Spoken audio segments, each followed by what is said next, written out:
अब देखिए बच्चों क्वेश्चन नंबर 41 कहता है which one of the following compound gives acetone. Acetone कौन देगा as one of the product, है ना, इट्स ओजोनलाइसिस। ओजोनलाइसिस कौन सा करना है, तो ओजोनलाइसिस बच्चों यहाँ पर कुछ भी नहीं बोला हुआ है, ठीक है ना, कुछ भी नहीं बोला हुआ है, तो हमें ये समझना है कि भाई रिडक्टिव ओजोनलाइसिस या ऑक्सीडेटिव जो भी मन करे आप कर सकते हो, हमें दोनों प्रकार की पॉसिबिलिटी को लेकर के, बट इन जनरल जो है ना सबसे पहले रिडक्टिव ही सोचना चाहिए। क्या सोचना चाहिए, रिडक्टिव सोचना चाहिए, ठीक है ना बच्चों, क्योंकि ऑक्सीडेटिव ओजोनलाइसिस में जो है ना एसिड बन जाता है। अगर डबल बॉन्ड वाले कार्बन के पास हाइड्रोजन होगा तो क्या बन जाएगा, एसिड बन जाएगा, इसलिए रिडक्टिव सोचना चाहिए, बट कुछ नहीं बोला है तो दोनों सोच सकते हैं। खैर, तो रिडक्टिव ओजोनलाइसिस सोचते हैं और बनाते हैं कि भाई रिडक्टिव ओजोनलाइसिस क्या कहता है। रिडक्टिव ओजोनलाइसिस कहता है कि डबल बॉन्ड को काटो और दोनों तरफ जो है, जैसे देखिए यहाँ पर कुछ भी नहीं है तो बच्चों CH2 है, तो दोनों डबल बॉन्ड को काट करके और दोनों तरफ क्या कर दो आप, ऑक्सीजन जोड़ दो। तो ऑक्सीजन जैसे ही आप जोड़ोगे तो देखो इन दोनों में से किसी में भी एसीटोन का निर्माण नहीं हुआ।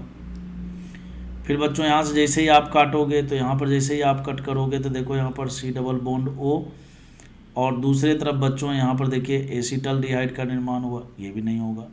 यहाँ से जैसे ही आप कट करेंगे तो ये डबल बॉन्ड बच्चों, और यहाँ पर भी एसीटल्डिहाइड का निर्माण हुआ, ये भी गड़बड़ है, ब्यूटेनॉन का। D, तो D में देखिए जैसे ही आप यहाँ से इसको कट करेंगे, जैसे ही आप इसको यहाँ से बच्चों कट करेंगे तो ये देखिए क्या बन गया एक प्रकार से, है ना, साइक्लोहेक्सेनोन, और दूसरे तरफ से क्या बना बच्चों, तो दूसरे तरफ से बन गया एसीटोन। तो यही इसका करेक्ट आंसर है।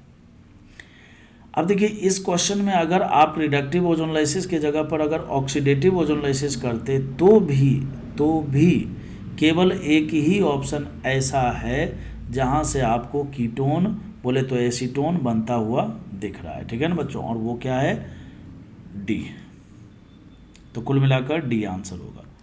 बट जब कुछ भी नहीं बोला हुआ रहे तो सबसे पहले आप जो है रिडक्टिव के बारे में ही सोचा कीजिए, है ना, रिडक्टिव से ही चलना चाहिए।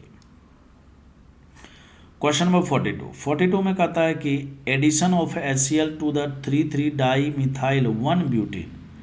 देखिए बच्चों 3,3 डाई मिथाइल 1 ब्यूटीन, तो यहाँ पर 3,3 डाई मिथाइल 1 ब्यूटीन कर दिया। अब कहता है इसमें HCl का एडिशन करना है। तो आपको पता है HCl का जब एडिशन करते हैं एल्कीन में तो इलेक्ट्रोफिलिक एडिशन होता है। सबसे पहले मार्कोनी रूल से क्या होता है, हाइड्रोजन का एडिशन होगा और स्टेबल कैटायन का फॉर्मेशन हो जाएगा। तो जब स्टेबल कैटायन का फॉर्मेशन होगा तो बच्चों ये कुछ ऐसा होगा, एक तो ये होगा, और आपको ये भी पता है कि जब कार्बोकैटायन बनता है तो कार्बोकैटायन में क्या होता है, रीअरेंजमेंट होता है। तो यहाँ पर बच्चों रीअरेंजमेंट कैसा होगा, तो 1,2 मिथाइल शिफ्ट लगेगा। क्या लगेगा, 1,2 मिथाइल शिफ्ट। जैसे ही आप 1,2 मिथाइल शिफ्ट लगाएंगे तो यहाँ पर कार्बोकैटायन बन गया। तो ये इसका मोस्ट स्टेबल कार्बोकैटायन। तो क्वेश्चन में भी ऐसा ही कुछ बोला है, कहता है कि जब हम HCl का एडिशन कहेंगे इसमें, ठीक है ना, तो इससे क्या होगा, दो प्रोडक्ट बनेंगे, one of which has the rearrange carbon skeleton, carbocation में रीअरेंजमेंट होगा, एमंग द फॉलोइंग कार्बोकैटायन, जो कार्बोकैटायन बनेंगे, select the possible intermediate in this reaction. कहता है कि इसमें जो इंटरमीडिएट के रूप में कार्बोकैटायन बन रहा है वो कौन कौन सा बना है। तो देखिए यही दोनों तो बना है बच्चों, अब इसको पहचानने की ज़रूरत है। यहाँ देखिए Cl लगा दिया, गड़बड़ कर दिया, इसमें भी बच्चों Cl लगा दिया, गड़बड़ कर दिया। अब इस स्ट्रक्चर को बनाते हैं, C है और यहाँ पर देखिए CH3 3 बार दिया हुआ है, तो यहाँ पर बच्चों Me 3 बार लिख दिया। उसके बाद यहाँ पर CH पर पॉजिटिव चार्ज लिख दिया, CH3 लिख दिया। तो देखिए ये वाला कार्बोकैटायन है। इस वाले को अगर मैं बनाऊँ तो यहाँ पर देखिए कार्बन पर पॉजिटिव चार्ज है और यहाँ पर CH3 2 बार है, तो यहाँ पर बच्चों 2 बार CH3 लिख दिया। फिर CH लिख करके यहाँ पर CH3 का होल ट्वाइस लिखा हुआ है, तो ये भी 2 बार लिख दिया, जो कि ये वाला कार्बोकैटायन है। तो कुल मिलाकर बात ये है कि जो दो इंटरमीडिएट कार्बोकैटायन के रूप में बन रहे हैं, जो दो इंटरमीडिएट कार्बोकैटायन के रूप में बन रहे हैं वो कौन कौन सा है, दूसरा और चौथा है। तो आंसर क्या हो जाएगा इसका, E हो जाएगा। अब बात करेंगे हम क्वेश्चन नंबर 43 में। 43 में कहता है conversion of cyclohexene to cyclohexanol. बच्चों इसमें साइक्लोहेक्सीन दिया हुआ है और साइक्लोहेक्सीन को हमें बदलना है किसमें, साइक्लोहेक्सेनॉल में। तो कहता है कैसे बदलोगे? तो देखिए बच्चों, इसमें सबसे बेस्ट मेथड जो है वो है हाइड्रोबोरेशन ऑक्सीडेशन।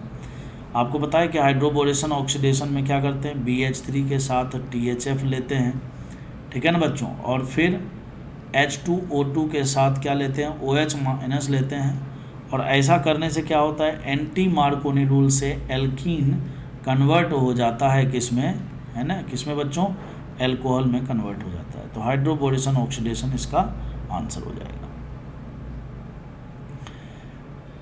अब साइक्लोहेक्सीन को साइक्लोहेक्सेनॉल में बच्चों H2O के एडिशन के द्वारा बनाया जा सकता है, बट उसमें जो कैटेलिस्ट लिया जाता है बच्चों वो एसिड लिया जाता है। इसलिए आपने रिएक्शन पढ़ा होगा H+H2O या फिर H3O+, या फिर बच्चों, ठीक है ना, या फिर डाइल्यूट H2SO4, इन तीनों के साथ, है ना, इन तीनों के साथ जैसे ही रिएक्शन हम कराते हैं तो अल्कोहल का निर्माण हो जाता है। तो इसका मतलब ये तो नहीं हो पाएगा क्योंकि यहाँ पर मीडियम बेसिक कर दिया। ब्रोमीन वाटर में क्या होता है बच्चों, हैलो हाइड्रीन का फॉर्मेशन होता है। बोले तो एक जगह ब्रोमीन लग जाएगा और एक जगह OH लग जाएगा, तो ये भी गड़बड़ है, ठीक है ना। हाइड्रोबोरेशन हाइड्रोलाइसिस, तो ऐसा कोई रिएक्शन होता नहीं है, ठीक है ना।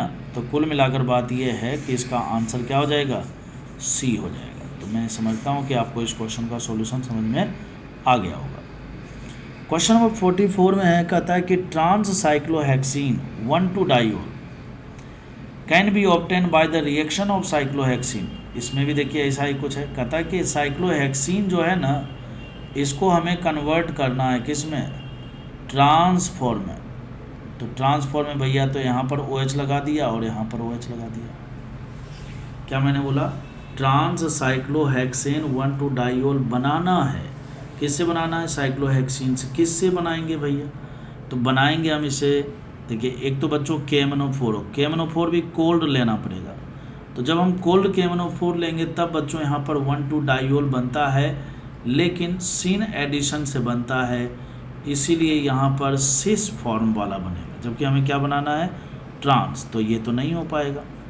ऑस्मियम में भी बच्चों सिन एडिशन चलता है और सिन एडिशन के कारण यहाँ पर भी 1,2-डाइओल का फॉर्मेशन हो जाता है, तो ये भी नहीं हो पाएगा। अब क्या करें भाई, तो पर ऑक्सी, देखिए पर ऑक्सी फॉर्मिक एसिड, कोई भी पर एसिड के साथ जैसे हम रिएक्शन कराते हैं एल्कीन का, तो बच्चों सबसे पहले तो इपॉक्साइड का निर्माण हो जाता है, और फिर जब हम इपॉक्साइड का क्या करते हैं, हाइड्रोलाइसिस करते हैं। क्या करते हैं बच्चों, हाइड्रोलाइसिस करेंगे तो ये वाला बॉन्ड टूट जाएगा, और टूटने के कारण यहाँ पर एंटी अटैक होगा। क्या होगा बच्चों, एंटी अटैक होगा, एंटी एडिशन होगा। और इस प्रकार से यहाँ पर बच्चों अगर हमने इसको प्लेन के नीचे से अटैक कराया तो ये वाला OH- पर बन जाएगा इस तरह से। या फिर बच्चों ऐसा भी हो सकता है, अगर हमने मान लो कि यहाँ पर OH ले लिया तो यहाँ पर क्या हो जाएगा, डैश हो जाएगा। तो ये दोनों प्रकार के प्रोडक्ट बनने की संभावना है। तो कुल मिलाकर बात ये है कि चाहे आप जैसे भी बनाओ, ट्रांस साइक्लोहेक्सेन 1,2-डाइओल, है ना, पर oxy acid followed by hydrolysis करेंगे तभी बनेगा, ठीक है ना। तो ये हो गया बच्चों इसका। सेलेनियम ऑक्साइड में क्या होता है भाई, तो सेलेनियम ऑक्साइड में क्या होता है बच्चों, एलाइलिक कार्बन पर एल्कोहल बन जाता है। एलाइलिक कार्बन पर क्या बन जाता है, एल्कोहल बन जाता है, तो इसलिए इससे तो बन ही नहीं पाएगा। तो इस कुल मिलाकर बात यह है कि इस क्वेश्चन का करेक्ट आंसर क्या हो गया, C हो गया।